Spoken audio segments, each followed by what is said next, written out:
I'll be honest with you, you guys are the only ones that have been willing to have this conversation. I looked at the criteria, and you have to have some kind of debilitating. No. I qualify to call up and use MAID today, right now. All I have to prove is that it's so distressing that I cannot live this way. But that could apply to almost anything. Groups of teenagers that were making a suicide pact that once this went into law, they were all going to walk in together. We paralyze you first, your lungs fill with fluid 2 times the amount, and you drown to death, and it's a death by waterboarding or akin to drowning. Kelsi, welcome back to the show. So good to have you. The first interview we did absolutely crushed. We talked about war and combat and mental health and all sorts of things. But there's actually something you've been talking about lately, which is very close to your heart and is becoming a big talking point around the Western world. Like, I was on Question Time before we came here, and it was a big talking point in the UK, which is assisted dying. And you're obviously from the country that's at the forefront of all of this with MAID. Let's talk about it. First of all, what is MAID and how does it work? Okay, well, thanks for having me back. You never know how things are going to go. So I was happy it went well.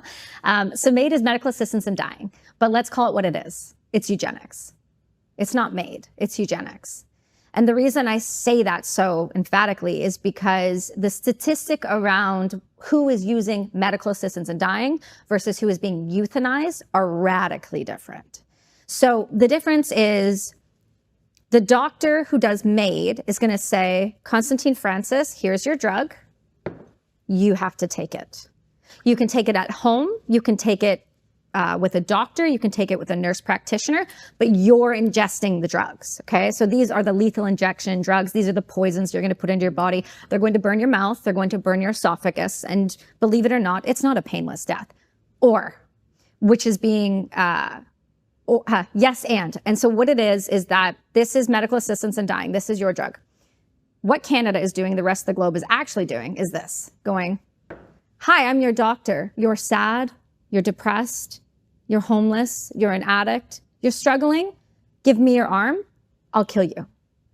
We're killing people, we're euthanizing people, and we're euthanizing people at a pace that matches the eugenics in the 1930s going into 41 to 45. Well, hold on. I looked at the criteria, and you have to have some kind of debilitating.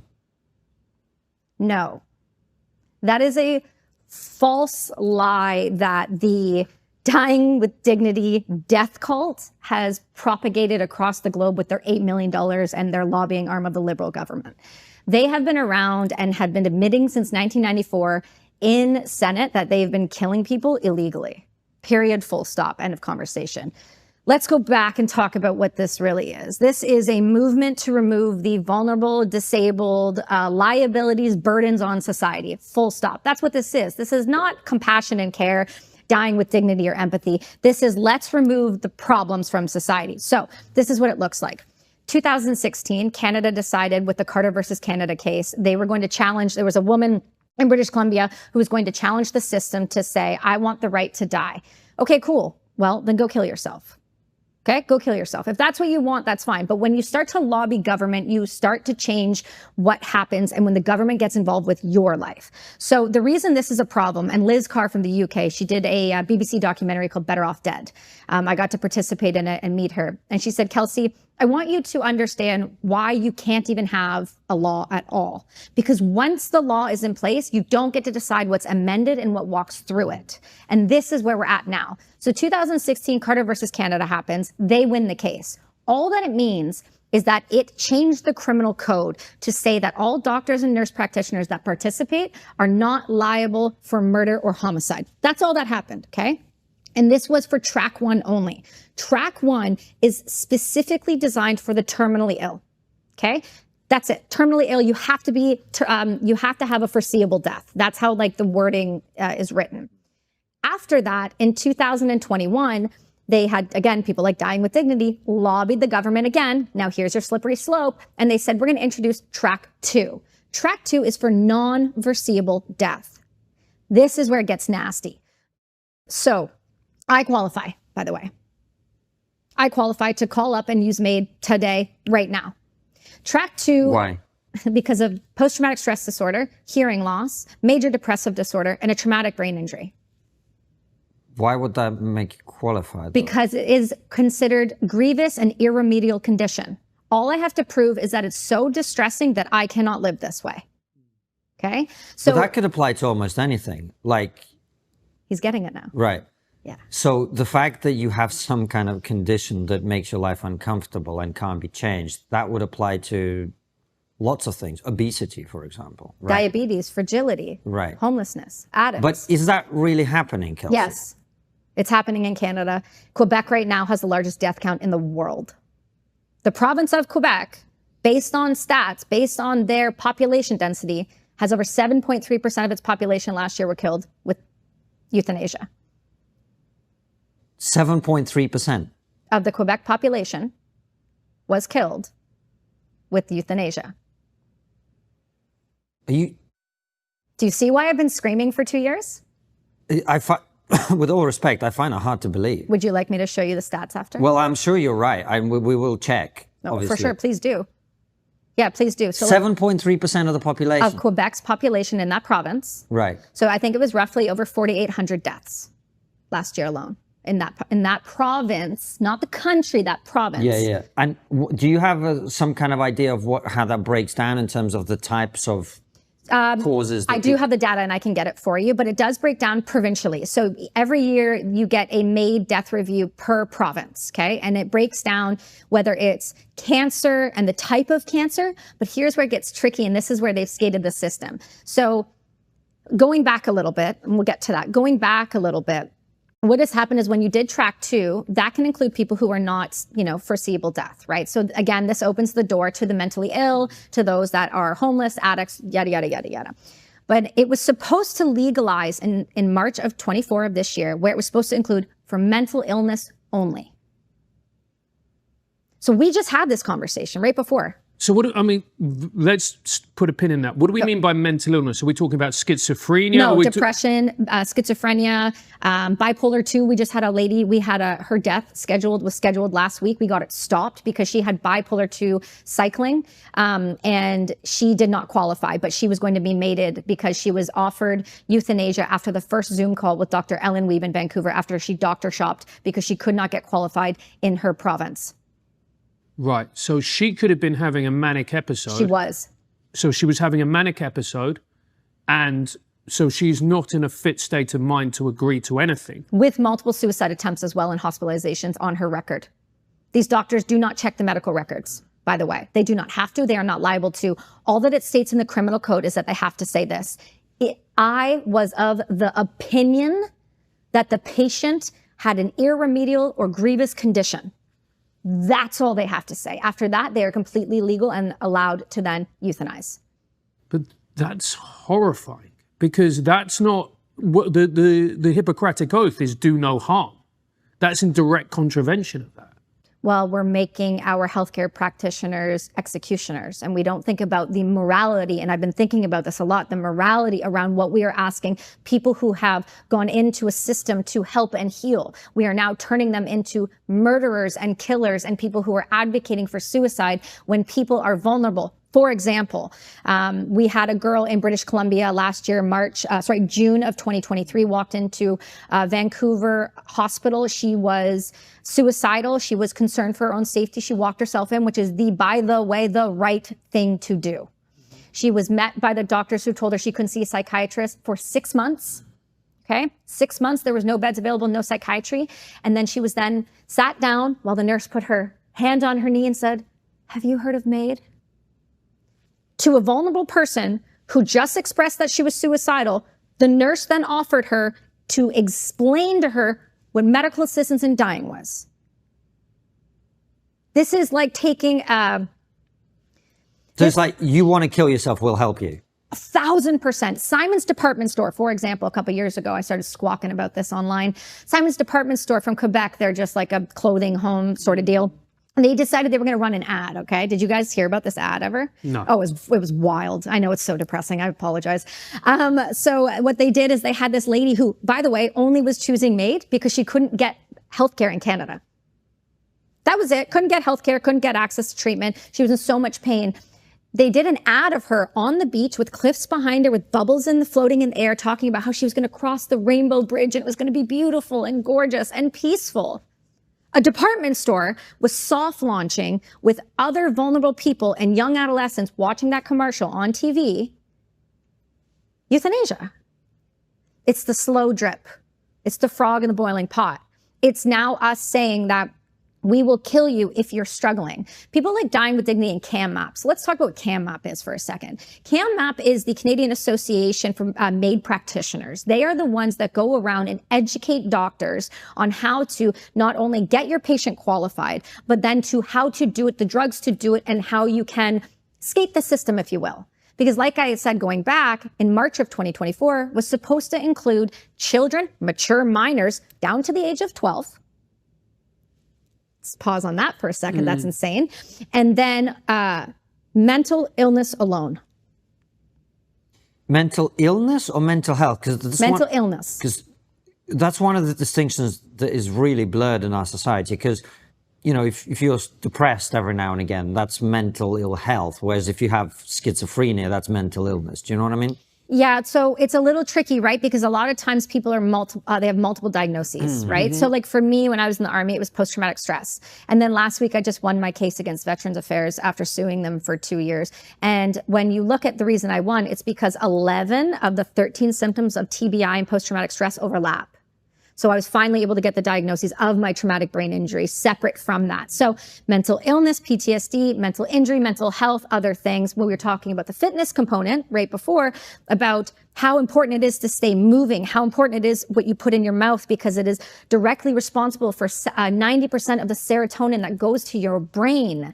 When we talk about things like our broken systems, our healthcare, our food systems, no wonder people are on more SSRIs than they ever been, which is serotonin drugs for depression. No wonder they are on all of these other drugs for mood stabilizers. It's because we feed our children garbage. We tell them they don't need to move, and we tell them that it's perfectly okay to sit in front of video games all the time. And then we wonder why they're depressed and want to kill themselves. It's not rocket science. It's just not.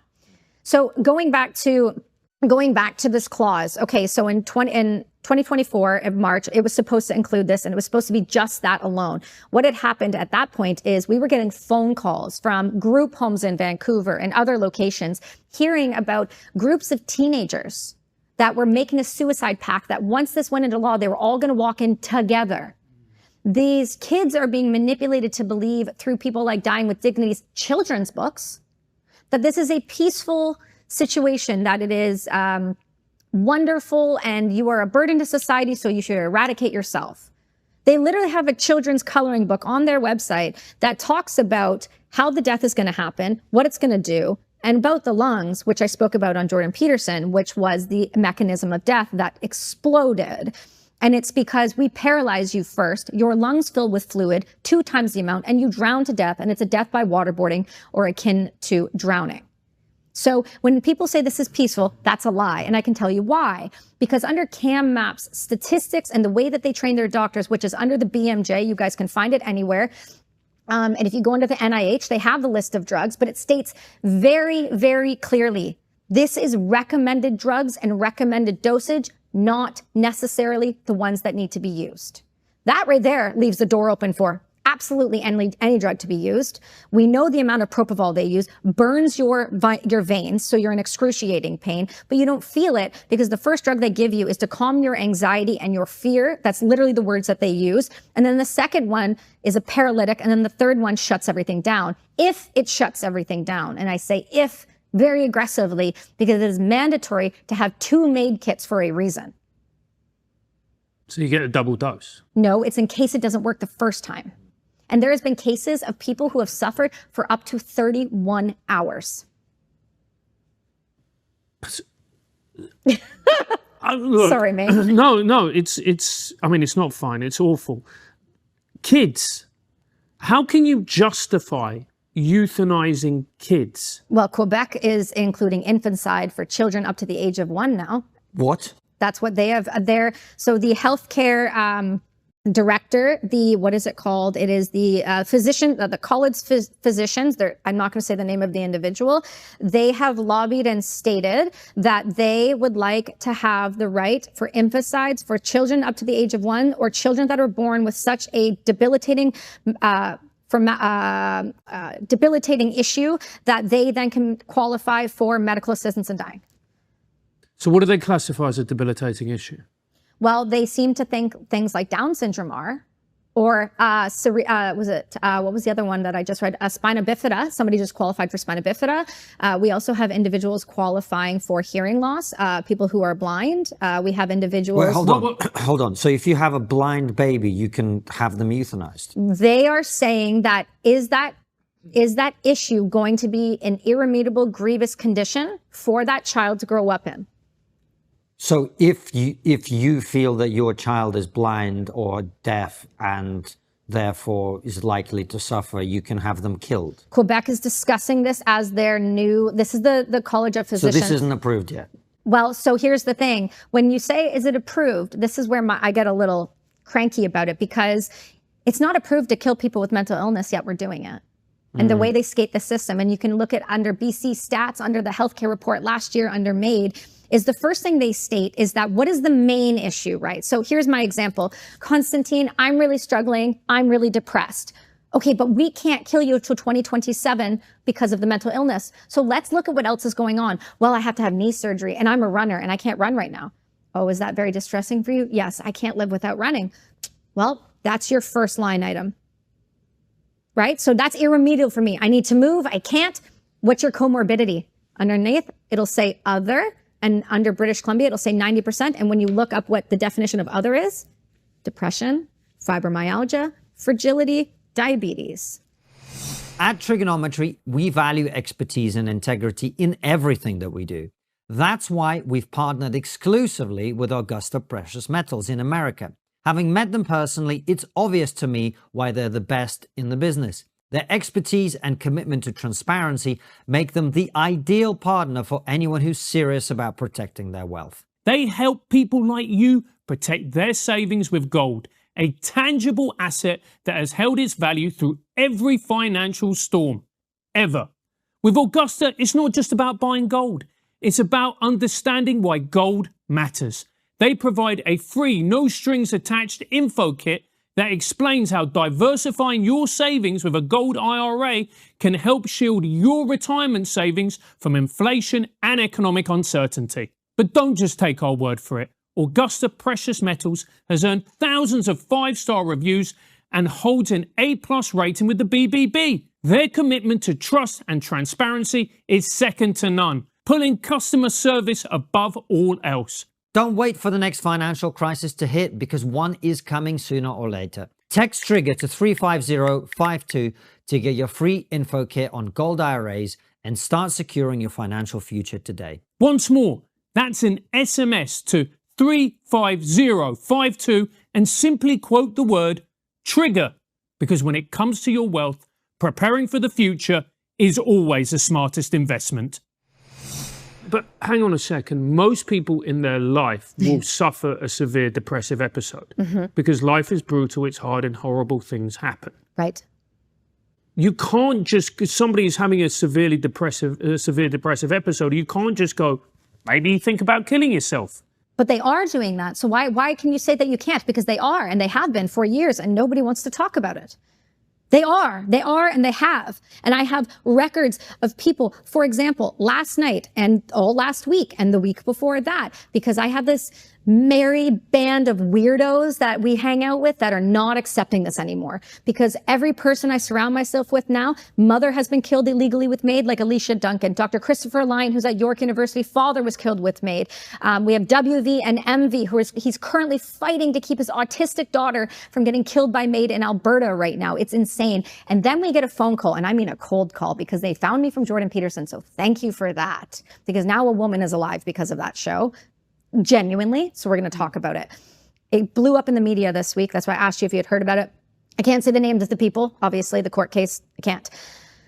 This father called my friend Alicia Duncan, whose mother was killed, and said, my My wife has akathisia, like Jordan did. She had bipolar cycling 2. She was on barbiturates and other medications. She's tried to wean off. It has not gone well. We found out she went behind her back and she applied for she doctor shopped and applied for MAID outside of the province because she could not get qualified in our province. Okay. There was 2 Zoom calls. She was approved on the first 60-minute Zoom call with no medical records, with no discussion with her doctors, with no discussion with friends or family, or no discussion to even prove that she had that issue, which, by the way, she has a history of mental health problems. So she got approved. They were flying out last week to British Columbia to Willow Reproductive Health in Vancouver with Ellen Wiebe, and Ellen was supposed to execute her at 7 p.m. on Sunday last week, okay? We got a hold of the family and provided everything we could, and they got an emergency in the 11th hour for the first time in British Columbia, an injunction put in for 30 days to protect this woman from herself. Mm-hmm. This only happened because people are talking now that this is wrong. The reason Ellen Wiebe needs to be investigated immediately,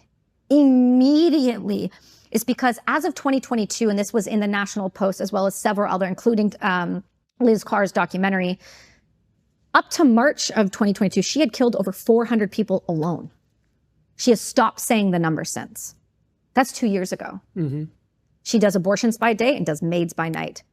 She's even picked her own patients up at the airport, brought them, which is completely unprofessional, brought them to her place in Vancouver, sat them on her couch and killed her herself. And if you can't find a second assessor, she'll find it for you. And she'll do it in 24 hours. Okay. What you're saying is horrific. It's awful. Let me just talk about this, like the other side of this argument. What do we do with people who are profoundly mentally unwell, who have tried to kill themselves time and time again? And let's be honest about it, they will. And there have always been those people exist. They live in a state of profound mental suffering. Mm-hmm. There are people out there who are going to go, isn't it better that they have MAID than they go and try and hang themselves? Tell me why. No, because I'm one of those people. Because for a decade of my life, I wanted to kill myself. I planned it. I tried it. I've done all of that. I was told I would never heal from anything that ever happened to me ever at 19 years old. So no, hard stop, no. Every life has value. We have done this conversation in our society where we have begun to devalue humans at a rate and a pace that I cannot wrap my brain around. We have told people that they are not worthy of life, that they are not worthy of living, and they're not worthy of working on, that they are not worthy of getting better. Because it is a healthcare burden on the system, because we bring in too many damn people in Canada. We can't see doctors for 24 months. The only reason I got to see a doctor about my knee is because I called my mentor, who called a professional sports team, who called another professional sports team. It's the only reason. Otherwise, I was on a 24-month wait list. We have a broken system, and MAID is a symptom of a sick society and nothing more than that. It is no different than the way that the Nazis went around from 41 to 45, convincing parents and World War I shell shock, post-traumatic stress victims that they should be handed over to the state and euthanized because it was easier to deal with. Because how dare they have to struggle in life? Part of the reason why people who are able to come out of depressive states and injuries and ailments is not because they had some magic support system. It's because they had a will to live. And when you take the will to live off the table, people will start dying and saying, what's the point? What's the point? Why should I try? I have major depressive disorder. I have post-traumatic stress disorder. I have treatment-resistant depression. I am one of the very few in Canada that has access to special access program for scheduled drugs that are not on the system yet, like psilocybin. One of the reasons why we should never, ever tell anybody that they need to quit is one of the main reasons is we have treatment solutions. We have them. I'm not talking about pharmaceutical intervention. I'm talking about just like the conversation we just had about Peter Attia. Move your body, eat right, get some sleep, turn the fucking news off because it's depressing and it's literally killing you because you are the sum of the 5 sounds, people, anything around you. Anything that goes in and in and in, it will drastically affect this. We have no communities. We have lack of purpose. We have lack of drive. We have lack of want to do anything in their lives. I am not a person I ever thought would be depressed. But there were several times where I lied in bed for weeks. Does that mean I deserve to die because life was hard? No, I went through something hard. So you have the right team, you have the right people, you have the right community, you have other healing modalities. For example, this is another reason. I was in Parliament this weekend speaking on behalf of PsyCan. These are the legal regulators of psychedelics in Canada. Okay, I was part of the clinical trial last year with a synthetic macrodose of psilocybin for treatment-resistant depression. Before the government and Health Canada would give me access to mushrooms, they wanted me to do electroshock therapy. Wow. That was their answer, and I have it in writing. And I did it at a press conference and spoke about it this week. Canada's solution to depression is SSRIs, electroshock therapy, and if that doesn't work, how about MAID? I mean, that's awful. They would go from SSRIs, Yes. where, let's be fair, the data is murky at best when it comes to their effectiveness. Yes. And if that doesn't work, you go to electroshock therapy? Yeah, they said, so I literally have documents to prove this, because all you have to show for a treatment resistant is that I've tried all the healing modalities, which I had, all of them. And then I wanted access to regulated psilocybin. Let's be honest, I was going to go get it without him anyway, but I wanted to do it legally. And the first phone call I got was, okay, Kelsi, I know what the answer is going to be on this, but I need to hear you say the words. Health Canada wants you to try electroshock therapy. And I said, well, are they aware I have a traumatic brain injury? And they said, yes. And their answer was, that's okay. She'll be unconscious. So if she throws an epileptic fit, we can control it. Okay. There are a lot of people who are listening to this who think electroshock therapy is from 1910, 1920. Yes. Let's talk about what that means and the impacts of it and the side effects and why they do it. Well, I'm not a doctor, so I can give you what I know. Yes, absolutely. As a coach and a podcaster and a mom and all of that. So electroshock therapy is where they put you under, they put a mouthguard on your mouth, they grab 2 electrodes and they put them on your temples and they shock your brain. And they can't control what parts die. They can't control what parts get affected. But that's what happens. And so part of the problem is when we are treating people with subpar medicine, when we have access to the greatest medicine there is, i.e. plant medicine, MDMA, we've seen the clinical trials coming out with psilocybin and MDMA. It's just unbelievable. And anecdotally, I have been in circles with ayahuasca with grown men who I have seen do a 180 on depressive states and want to be part of their families and their lives. I have seen people go into remission with post-traumatic stress because of plant medicine. There is no reason at all we should be offering MAID ever. So why is it happening? It's a cost-saving measure. It's a massive, massive burden on society when you have a lot of people that are sick, a lot of people that are unwell, and you have a lot of individuals right now, because they target veterans first, and we'll get into that.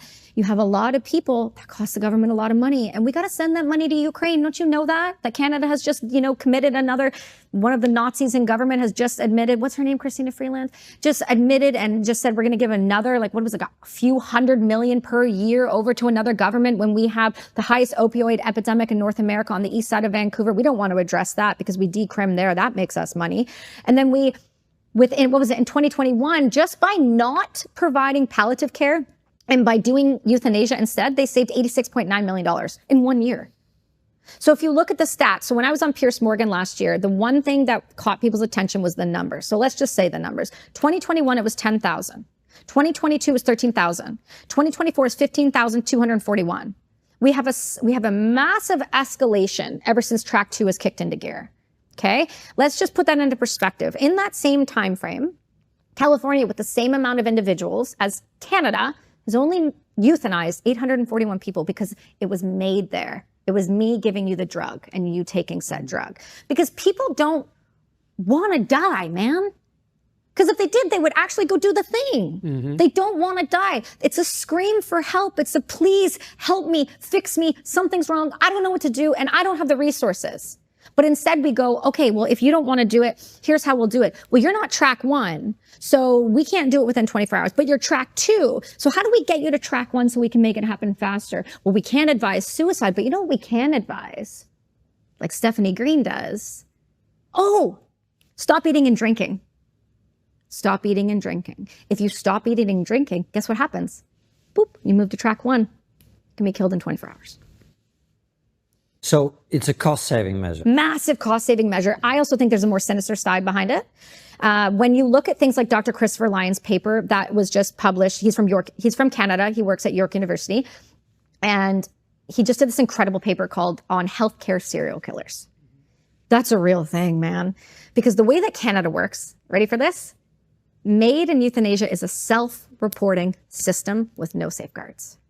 Meaning, Constantine, you're a nurse. You go to a bunch of hospitals, you qualify people for euthanasia, and you do it, okay? Say you do a lot of them. Say you do too many of them. I don't know, Ellen Wiebe, for example. And then you go, I'm going to go work somewhere else. They don't get to see any of that. They don't get to know about that. It's a self-reporting system. So it's also a self-reporting system when you provide the documents to the coroner's office report, which means when we look at the stats and we go, this many people have been euthanized, but this many MAID kits have been prescribed. Why are the numbers off, guys? Why are they off by a lot? So many, actually. And then you look at the United States, 10 states in one jurisdiction. 10 states in one jurisdiction. And right now, all across the country, in those states, they are voting to expand euthanasia and MAID in America, and nobody has a clue. New Jersey just cracked over 100 deaths in a year. What? Anybody paying attention to that? They are qualifying people who do not qualify. And they are doing it at a pace that is terrifying. And that's why when you look at things like healthcare serial killers, that's a real reality. We're here now. We're super here. And so it's cost saving. You also have a percentage of the population that are genuine psychopaths. I'm not using that word to be facetious. I'm using it in the genuine, like a narcissistic psychopaths. You've got the people who don't want to see people suffer. So it's like the mercy killing, right? It's like oh, this baby was suffering, so we'll just use that. Or the grandma or the grandpa. But then you have the people like us who are in our age group who are going through hard things, who are just really, really depressed. So we find other comorbidities to make sure they qualify. And if you don't qualify, well, just stop eating or drinking. Because in medicine, there's always existed that thing of like, we know this person is dying. We're just going to make it a little bit easier. That's the double blind. That's different. Okay, explain that. So Dr. Joel Zivit was the testimony I gave on Peterson, and he's the anesthesiologist from Emory State University. He's also Canadian, but he's also the head of the critical care over there, and he's one of the best anesthesiologists you've got. He's the one that discovered with the Freedom of Information Act, with the NPR, he discovered the largest autopsy report and was the one that discovered the heavy lungs and what it was doing to the lungs. You go into a pulmonary edemic state and you drown in your own fluids. And that's why patients and individuals would say, I heard grandma gargling. Grandma was drowning in her own body with a paralytic, so she looked peaceful. So you just watched essentially waterboarding. So enjoy that for the rest of your life. So we are doing these things to people, and we are justifying it in a way that is insane. And so when we say that, say what you want, repeat what you wanted me to say there. The other question you had. So the doctors helping people. Yeah, so the double blind. So sorry, Joel was saying to me, look, the double blind works like this. Somebody comes in, I see that they are suffering. Yeah. They are terminally ill, they're going to pass. He goes, I have to see that the individual is uncomfortable, right? And at a certain point, their lungs and their heart rate are going to be this. And in order for me to keep them comfortable, I'm going to have to increase the medication. He has to then have the conversation with the family that if I increase this medication, the chances of this happening and their heart rate slowing and all of that go down, which means, and then the heart will probably stop. And this is the conversation I had with Peter T, his wife, right? Why can't we just use potassium chloride? Why can't we just stop the heart? Why do we have to use all of these other drugs that burn the system and do these things? Why? This is ridiculous. Well, it makes people a lot of money, like Pfizer. So when you do the double blind, there's just the conversation that happens. That's not MAID or euthanasia. That's I'm providing pain relief, which at some point will then lower the blood pressure and stop that. That's a different thing than euthanasia and MAID. Euthanasia is, okay, here's my scheduled time. I'm going to go walk into the office. I'm going to sit in the chair. You're going to hook my IV up and you're going to push the drugs. Wow.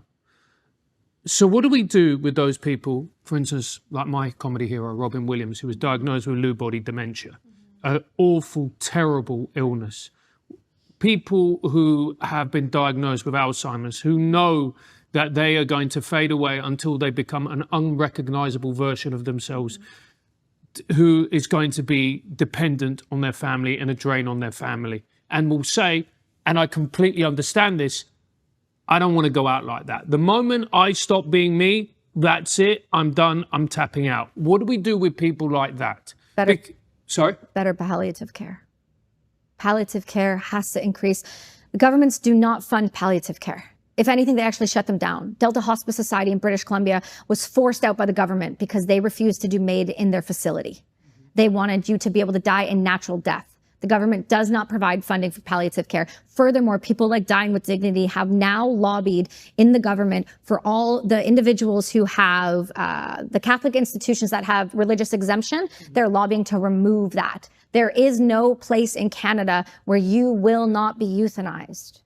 Palliative care is a 50-year medical science that keeps people comfortable and keeps them in a state where they can live out their natural life and death. Well, that's a very idealized version of palliative care. It's not necessarily available for everybody. Some people have pain that cannot be controlled medically. Some people, as Francis says, are not really themselves anymore.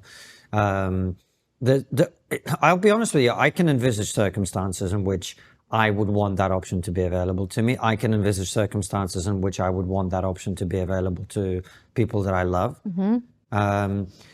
So do you think that should never be available under any circumstances? So here's where the line kind of gets a little blurred, right? Because being somebody who has a traumatic brain injury, I have a 30% higher chance of early onset dementia and Alzheimer's. Like, I know that. I'm consciously aware of that. And I am of the belief that once I check out, nobody needs to be around this. We have a hard enough time now. So I am a big believer in that. And I do understand the mechanism of death is horrific and we are doing it wrong. Let's start with that. Sure. We're drowning people to death in their own fluids while their loved ones watch and think it's peaceful. That's not acceptable behavior in any way, shape, or form. We don't even do that to our dogs. And then you come into the morality issue around this, right? What do we do for these individuals? Well, it's a hard one because when you start to allow the government to control your body, the government will inevitably abuse the system. And that's what we're seeing right now. So I would like to say that we should be able to do this for individuals who truly need it. But Canada doesn't use euthanasia as a last resort like the Netherlands or Belgium. They use it as a treatment option. Yeah. We'll get you back to the interview in a minute.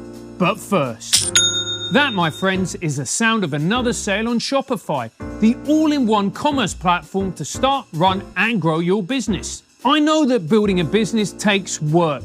Look at my face, I'm exhausted. But the lovely thing about Shopify is that no matter how big you want to grow, Shopify is with you every step of the way. Shopify is a commerce platform revolutionizing millions of businesses worldwide. Whether you're selling handmade jewelry, art prints, or podcast merch like us, buy our merch, Shopify simplifies selling online and in person so you can successfully grow your business. Shopify even gets you selling across social media marketplaces like Facebook, Instagram, and TikTok. TikTok just makes me angry, I'm too old. So, if you're ready to get serious about selling, sign up for a £1 per month trial period at shopify.co.uk/trigger. Go to shopify.co.uk/trigger. And one more time for luck. That's shopify.co.uk/trigger. And now, back to the interview. Do you think this is inevitable because all over the world now you see this healthcare costs are skyrocketing? We've got an aging population, we've got a more obese population. There's all sorts of other things going on. The longer people live, basically, you end up in a position where you have older people who, in their last few years of their life, the healthcare costs are like 10 times what they were their entire life before that. And also, economically, the situation is countries are in massive levels of debt. In the UK, the healthcare system is not coping. It's just not coping, right? Yeah. Likewise, I think in Canada too. Very similar, yeah. Do you think this is why this stuff is actually really happening? It's like we just can't afford to look after people. Is the mindset of government? I think it's a portion for sure. Of course, it's going to be. I think one of the answers to it, and this may seem like a very simplistic answer, but I think at the core of the the issue is stop funding fucking wars. Am I wrong? You are actually, yeah. Okay, so explain to me, because we're spending billions of dollars on ammunition, weapon systems to go other places. We're not looking after our own people, keeping our money in the country. We're not doing a damn thing about it. And then we're overtaxing people till it breaks them, because we're not killing. That's the thing in Canada. We're not killing people that need it. We're killing the homeless because they can't afford to live. We're killing the addicts because we're giving them the drugs and vending machines outside of Toronto Hospital with crack pipes in it. Sure, but that's a different issue. I think what I mean about war is simply this, that if you know, Thomas Sowell has this great way of thinking about things, which is, it's kind of the bedrock of the conservative worldview, really, which is, if you want to think about what's likely to happen in the future, you have to look at the past. Right. There has never been a time in human history where there hasn't been war. It's just an unavoidable reality of human existence, right? So when you say funding war, big states always are going to assert their interest around the world, and part of that is going to be muscular, right? It's going to be physical. The moment you stop doing that, other people who are prepared to do that will dominate the world. So you can't really escape. For sure. You know that, right? No, for sure. I understand that concept, but the concept, the idea around sending hundreds of billions of dollars outside of the country that's already in debt. I'm talking about Canada. I'm not talking about the United States. The United States is its own ballgame. Canada follows that. It's coattails everywhere we go, like everywhere else. So I'm talking about Canada. I'm talking about foreign interference. I'm talking about taking money and putting it in other places we have no business being. We don't have people there. Why are we sending it there? We don't have any foreign interest there. Why are we sending it there? Well, it depends which conflict you're talking about. I mean, look. Well, that's my point. Well, we're funding everything. Well, I wouldn't go that far. I think if you look at the two big conflicts that are happening in the world now, Israel and Ukraine, if Canada wants to be part of Pax Americana, which it does, right? It's the same with Europeans. You know, we had Nick Freitas on the show, and he talked about this. He was like, look, if you want to go and defend European interests in Eastern Europe, you need to stump up the cash. Right. Right? That's, to me, the issue. But ultimately, you know, this is what actually Europe has done for a long time now, and Canada to some extent too, is like you operate under the American security umbrella. And if you want the security and the influence and the wealth and the power that comes with that, you're going to have to do stuff when it's necessary. It's unavoidable, right? I don't see a way out of it. Now, you fought in war, and so your opinion matters way more than mine. I respect your opinion way more than I respect my own on this. I'm just putting the counter argument to you. Of course. Which is that this idea that you can be the dominant civilization in the world and never go to war or never fund other countries that want to be part of that umbrella to defend themselves, that's not really how it works. I don't disagree with that. I'm not going to argue that point at all. I think you're accurate on that. But I think when you start funding things like tampons in the men's bathroom and DEI programs, well then, but that's my point. Yeah. But that's not a foreign war thing. It's the woke mental shit. But the woke mental shit expands out into the war, because that's where our troops are being trained, and they're taking all of that ideology and that funding and they're going into those wars, when all of that money that didn't need to go into those programs and hiring all those people to go teach them about how not to call somebody a retard. You mean all of that funding couldn't have gone to a healthcare system that's broken? Yeah, well, that's something we totally agree on. So maybe the war was the wrong use of the wrong term. Maybe stop funding things outside of the country that don't need to be funded when the priorities need to be in the nations. Well, I think that is something that's very widely shared actually around the Western world, which is the idea that we seem to be prioritizing things other than the citizens of our own country. 1000%. So maybe that was a wrong choice of words on my part. But do you understand what I'm saying? Is we are funding things right now where even if we took 0.5% that we are allocating to weapon systems, to ammunition, which again, Canada has none of anyway, they're all completely gone. And there was a new documentary I was just in called Forsaken Warriors, where it breaks down the fall of the Canadian military. I highly encourage you to watch it. It shows you where all of these funds are being allocated. For God's sakes, we just gave, somewhere around like $50 million to the Chinese. I mean, like, Canada's doing some really weird stuff where that $50 million could have gone to a palliative care facility. And I don't know, maybe not MAID House beside Toronto Hospital, which is only designated for euthanasia. Yeah. We're building facilities to only kill people in. Well, I don't know about Canada, but I hear the same argument being made here in the US. And I find it somewhat inaccurate. People go, well, you know, we've got homeless people in the street, but we can afford to send money to Ukraine. And it's like the homeless people in the street thing, it has nothing to do with money. It has literally zero to do with money. And it's all about ideology. It's about the fact that they decided to close all the mental hospitals down because they thought that this is liberation. Right. This is about freedom, right? People who can't exist on their own, living on the street and injecting, smoking fentanyl or whatever, that's freedom. Right. It's an ideological issue. Right. If we actually were prepared to deal with the reality of it, which is some people can't function without help, then you wouldn't have homeless people on the street. And it's not about money because they actually cost more money when they're on the street. If you look at the crime and the disorder and all of the things that happen when you have a society that increasingly feels like it's breaking down. Wealthy people leave. Entrepreneurs leave, they go to other places, and that state doesn't generate as much tax revenue. If you add all of that together, I think Joe had the mayor of Austin on the show a while back, and they talked about this. Like, the average homeless person costs the state like a shit ton of money every year. And my point being, a lot of these things that people like to pretend are a money issue, they do that because that's easier. It's not a money issue. It's a much worse issue. It's an ideology issue. And so we have that problem in Vancouver, right? I bet you do. So we emptied Riverview. We emptied all of the psych wards and we put them on the streets. Right. And then we decriminalized drugs. And that's why you have the East Side the way it is. And then people are self-medicating to try and cope with whatever is going on for them using these very hardcore drugs. As, by the way, a lot of people would in that situation. Wouldn't you if you had the reality that you were living in a tent on the East Side and the chances of you getting raped or murdered are pretty sky high? I mean, we have a funding allocation problem because our governments are overspending. That's for sure. And you could look at whether that's with the schooling system, with the military industrial complex, whether that's with the healthcare system. You can look across the board, but you can't tell me that the CEO of CBC getting a few $100,000 bonus per year is justified. We are doing things where we can say, well, you know, we can send money. We can say, no. The fact of the matter is we're spending money on things that are not helping anybody, are just lining pockets of individuals who have no business having that type of money when the system is breaking down anyway. And then we're going, oh, but we need you to donate because we need you to go help this person because they're an addict or they're homeless. No, dude, you have the money. You have it. You're not allocating it. And I'll tell you right now, I just sat in government this week having this exact conversation. And it was very weird being in a Liberal Party room. It was very strange for me. I can't say I was even allowed in.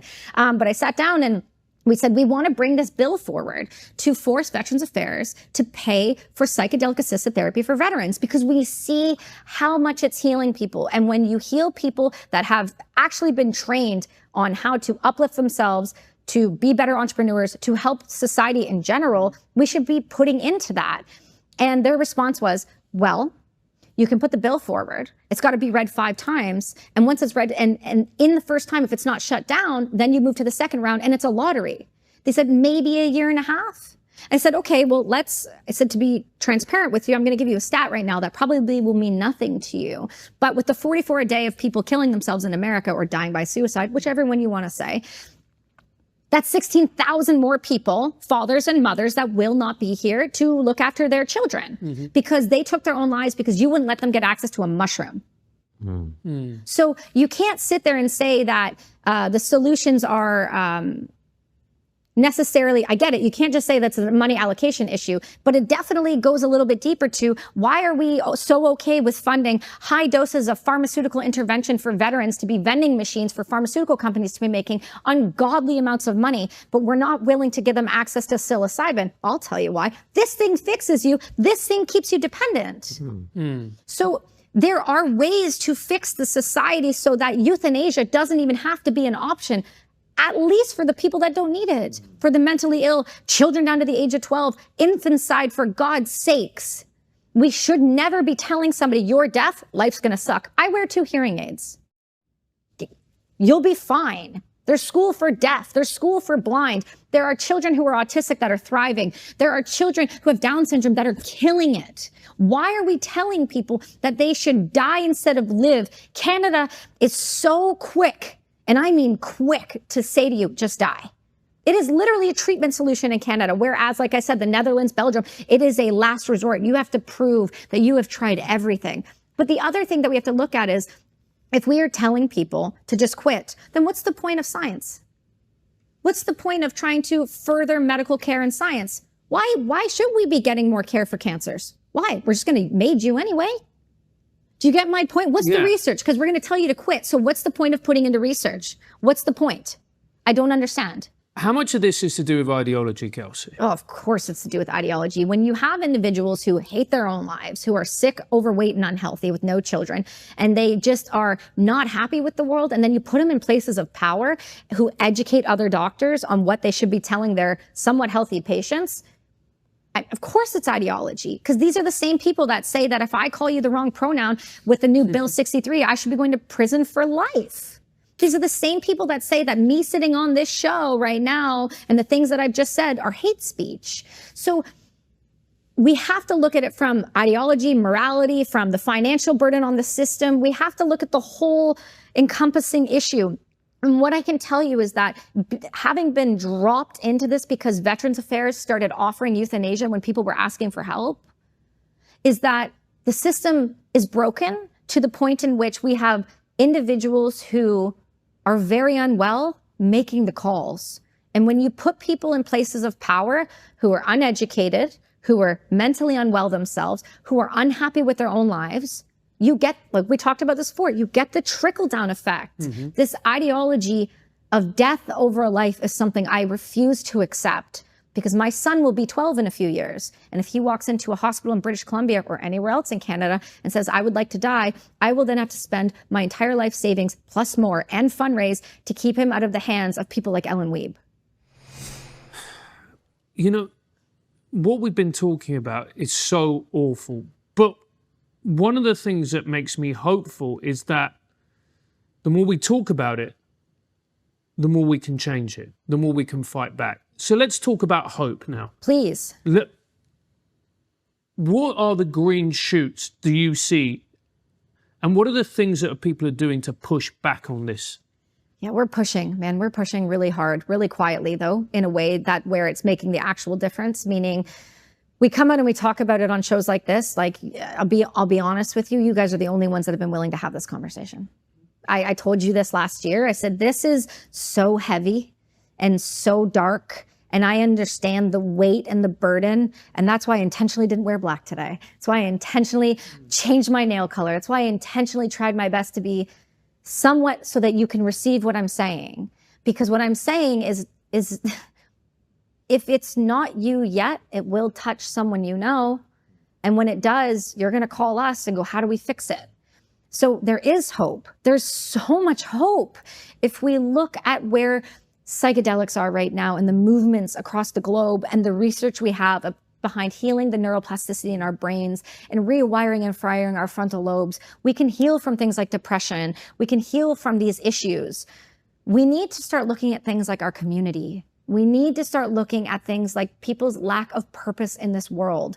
When you remove someone's lack of purpose, everything else falls to the wayside. 100%. When you remove people's access to community and support and the family unit, which is a whole other thing being attacked right now, which is the family unit, the darkness says you don't need family, you don't need kids, you don't need this, you don't need to own anything, and you'll be happy.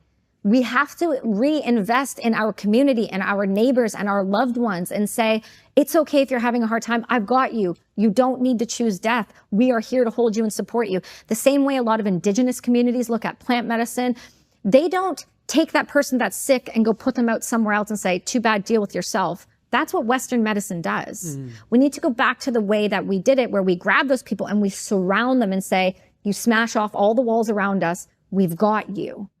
So there is hope. You've got medicine that is changing, and science is getting so invested in the idea of using old school plant modalities to bring into pharmaceutical, to give access to others. So if people say, well, plant medicine is woo-woo.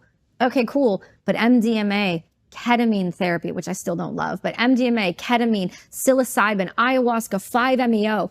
We have solutions on the table. We're just now in the process of all the research with like Imperial School of London and Harvard and all these amazing places Then you have the nonprofits like Heroic Hearts Project and all of these other people who are saying, here's the science, here's the research. They're lobbying in government like PsyCan and APACS like I did this week. And we're saying, we have the research, guys. There are ways to heal people. Now, when you're talking about other things like dementia and Alzheimer's, we understand things like diet change early because it starts in your 30s and 40s. It doesn't start later. Looking at your diet, looking at our food pyramid system and saying, these foods right here are the things that are causing long-term health. So we have to look deeper to the root of the issue. Like Good Energy was such a great book around this, and it spurred such a change. What we feed our children will radically affect the next 20 and 30 years of their lives. And we have a real chance here to help heal the world. If we start looking at movement as a priority in our school systems, we start looking at diet as a priority in our school systems, our community that we have around us, our purpose and what we need to drive individuals to and what we can fix if we just give them the tools to do so. We need to stop telling children they're stupid because they can't sit still and medicating them. And we need to start giving them time to run and to grow and putting them in programs where they can actually flourish and thrive where they deserve to be in the first place. There is so much hope. And I don't mean this to be like, meh, meh, but I'm an example of that. Mm-hmm. I am the walking, talking, very much too much for you, I know, talking example of this. You can heal from these things, but you have to be willing to try. And furthermore, we have to be willing to give solutions that are not euthanasia, and we can do so. But when Veterans Affairs is targeting veterans and going after them in Canada, when we're telling the systems and telling the individuals within it that they should die instead of trying to live, this is where we're going to be until we wake everyone up and say that these pro-death organizations are not healthy, that they are corrupt, and that they are going to come for your children, as aggressive as that sounds, but they are, and it's provable. And everything I've said here has a receipt attached to it, including the individuals I've spoken about, the organizations I've said, and the statistics as well. None of this is out of pocket. Everything is heavily researched. And if you just take 2.5 seconds and Google more than MAID deaths, and you actually look province by province, country by country, you will see that we are headed for something very scary. But we don't have to be. That's the other thing. We just have to wake the fuck up. So when I mentioned right at the begining that when I was on Question Time, this issue came up because there's a bill in the UK that's being discussed. And we don't know the details of it yet. Yeah. But one of the things I brought up MAID, and I was like, from what I hear, it's not a good thing, and way too many people are being euthanized, as you say, in this way. And Fiona Bruce is actually a very good journalist in MAID. She was like, yeah, but Constantine, I don't know if you know this, it's very, very popular in Canada. It has, enjoys extremely wide support in the country. Is that true? Do you know why? Do you know why that is? Well, my hypothesis would be killing off people who cost loads of money and just cause problems is probably quite popular with the rest of the population because it's kind of a practical solution to a difficult problem, but it's not necessarily the moral thing to do. Well, it's because the polls, I made sure to look it up yesterday, but the polls that are being brought forward and saying Canadians are, we're right for this, are actually heavily funded by the Dying with Dignity organization. And by funded, I mean the individuals that are running the polls are actually the people that run that organization. But do you think they misrepresent reality? Do you think... Oh my gosh, yes, they are completely delusional. Delusional, because I'm about to go on the street with Alicia Duncan, whose mother was killed with it, which, by the way, she was a psych nurse with no prior history of mental health, who got in a car accident, had a traumatic brain injury, and then tried to kill herself a couple months later. 2 days later, they made it her. At the same hospital she used to run. So, no, people are not for this. People don't even know what's happening. People are very, very unaware, and I'll tell you why they're unaware. It's because we keep using the word MAID. Because the percentage of people who actually it's like BLM. It's like exactly when you're talking about it, that organization with Dying with Dignity. Yeah. It's exactly like BLM. Yeah. It sounds great. Who's against Black Lives Mattering or Dying with Dignity? No. Who's against compassion and empathy, Constantine? Right. Who's against it? Of course you wouldn't be against it. But it is exactly what BLM is. It's a smokescreen. It's a fraud. It's a group of individuals who literally spend, and this was what I said on one of my clips the other day, they spend every waking minute of their existence trying to kill as many people as possible. They take their children on vacations based on money. They write books, by the way, this is insane. They write books talking about every patient that they've killed and then do interviews where they smile and laugh in Liz Carr's documentary saying it's the most beautiful work they've ever done in their life and that it's soul releasing and it's beautiful, it's happy and it's euphoric.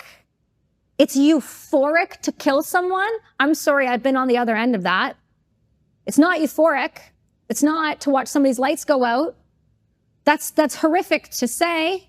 And furthermore, when comments come out of the top executioners in the country and say things like this, our biggest problem is not the system. We know how to work it. It's the families involved. You mean the families that are trying to protect them from the darkness that is you? That's not acceptable. We have a ton of hope, but we have organizations like this that have $8 million. They get over $500,000 from the Liberal government every year. They're a charitable status. There's organizations like this all across the globe, and they all have charitable status, and they are twisting the message because they have the voice. Mm-hmm. And the reason I took this up, because I have really no business doing this. I don't. You guys know what I do for a living. Like, do I feel like I need to be a talking head for this? No, but I am, because they started targeting my friends. And if you're targeting veterans, we know what happens when you start targeting veterans, because then you go for the mentally ill, then the vulnerable population, then the kids, then the homeless, then the addicts, and it's a slippery slope. And that is what's happening. And that's why all of a sudden you're hearing it on every major podcast across the globe, even though it's comedians talking about it, we're hearing it. I don't care who talks about it. Just keep talking, because I cannot be the only one in Canada screaming at the top of my lungs about this, because number one, people like you have to deal with me banging on your phone saying, please let me talk about this. But also, if we keep allowing this to stay in the dark, that's where it grows. Mm-hmm. We have to shine the light on these things so that we can remove this disgusting narrative that is just not factual. It is very painful to die. It is not peaceful. It is horrific. Your families can never fill the gap that you will leave. They will forever be attached to the idea that they had to fight for you and they couldn't. They will feel helpless. They will feel hopeless, and they will feel like they never did enough, and they will have survivor's guilt the rest of their life. You can heal from the things that they are killing people for. I have done it. I am a witness to it, and I am an example of it. MAID, euthanasia, whatever you want to call it. I call it state-sponsored murder because that's what it is. We have executioners, not doctors. We are turning healthcare practitioners who went into the practice to help people. We are turning them into everyday serial killers. And there is a moral issue to that those doctors, those family members were not ready, not trained to handle at all. We are turning our society into a group of killers. And then we're wondering why people are struggling. Maybe stop killing people. Maybe give people better food. Maybe give people a community. Maybe give people a reason to live. And then maybe they will actually stay with us. Kelsi, it's been a wonderful interview. It has. Okay. It has. It's an important interview. It's important that we talk about this and that we share, and that we're honest about these problems, because otherwise, if you don't bring them to the light, they will continue to fester in the dark, and they will get worse, and more people will be affected by it. So thank you for coming on the show. The final question we always ask is, what's the one thing we're not talking about that we really should be? The 3 new traitors that are in the Canadian government that we have uncovered that have been taking money from a foreign government to influence our elections came out this week. So explain. I can't. They haven't given us enough information yet. The Trudeau government. By the time this comes out, we may know more. Yeah. And we will know more. But right now there is 3. They're all directly tied to the CCP. And it is not looking great.